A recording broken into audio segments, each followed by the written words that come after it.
Today we gather on this January 1st to celebrate a title. And there's actually two important pieces in the title of the solemnity that we celebrate today is Mary, the Mother of God. First aspect is motherhood and the idea that God had a mom. The second idea is that there could be a mother of God. So one of the common misconceptions of this particular solemnity is the question that arose from the very beginning of this title, which comes from the very beginning of the church, is how could a human being be the mother of God? It sort of reminds me of a question that often atheists will answer in an attempt to thwart the idea of God itself. And they'll ask the question, who made God? Anybody ever heard that one before? Yes?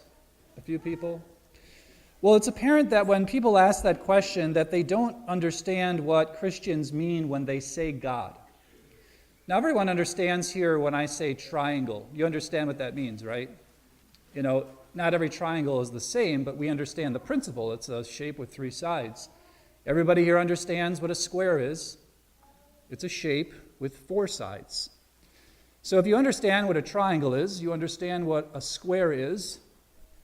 Can you draw me a square triangle? Well, don't you know what a triangle is? Don't you know what a square is? This is fun actually doing with this middle schools because I'll give them a marker and say, here, put this on the dry erase board, draw for me a square triangle.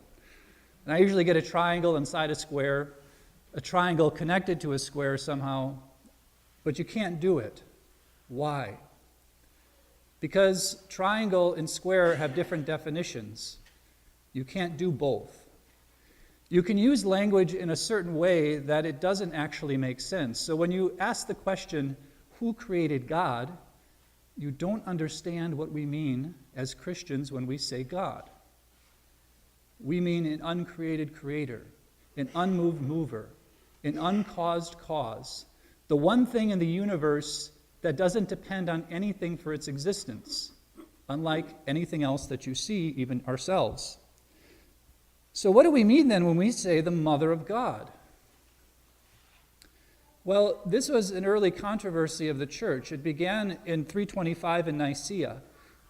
You know the Nicene Creed, right? We say it every Sunday at Mass. There's that one part in the Creed where we say he is God from God, light from light, true God from true God, begotten, not made, consubstantial with the Father. What does that mean? Well, it means 5 times saying over and over again, Jesus is God, Jesus is God, Jesus is God, Jesus is God, Jesus is God. Okay? Who is the mother of Jesus? Mary. So Mary is the mother of God. And the reason why it was such a controversy is because people did not want to believe that Jesus was divine. People were saying simply that he had taken on some human nature, and he took that from Mary, of course, because Mary didn't have, her spouse, in a sense, was the Holy Spirit. The Holy Spirit will come upon you and overshadow you, and you will give birth to a son. So the idea that Mary is the mother of God means that Jesus is both human and divine, 100% human, 100% divine. That you have to remember. Isn't that 200%? This is a mystery. The reason why people contested this so much in the early church was because God is perfect. There is no sin in God.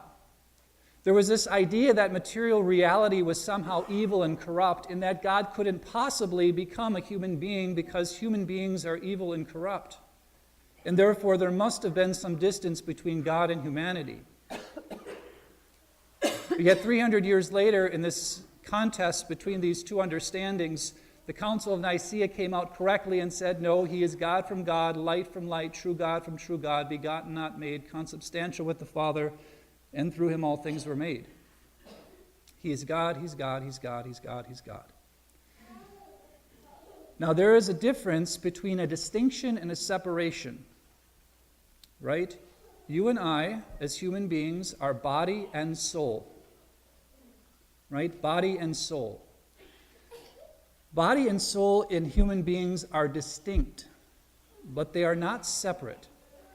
Do you understand what that means? You can distinguish, for example, that this candle is white as a property, a quality, and it's also a candle. It's also wax, I suppose. It's white wax. You can't really separate the white from the wax, right? The candle is white because it's white. I'm getting very philosophical. I apologize for that. I know many of you were probably out late last night, maybe, and you're probably thinking, oh, can we do this another day? So you can distinguish between the body and the soul, but your body and your soul are not separate. What you do with your body is what you do with your soul. There's a distinction between the two, but they're not separate. But this is what people were trying to do with Jesus. His divinity was really not just distinct from his humanity, but they were separate. Mary could be the mother of his humanity, but not the mother of his divinity. Today's title proclaims very clearly, again with the creed, that he is God and Mary is his mom. Friends, this is one of the greatest mysteries I think that many Christians today need to understand, is that creation in its nature of creation is good.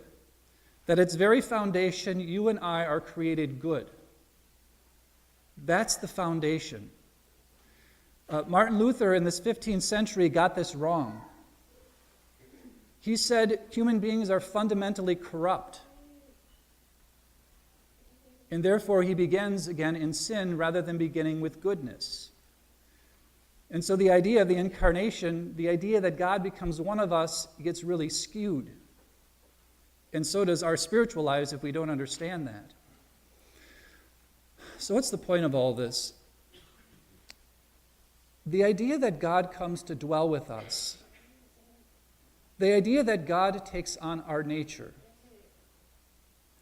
moves us not only to a certain awe-filled mystery, but also gives us meaning and purpose to our life.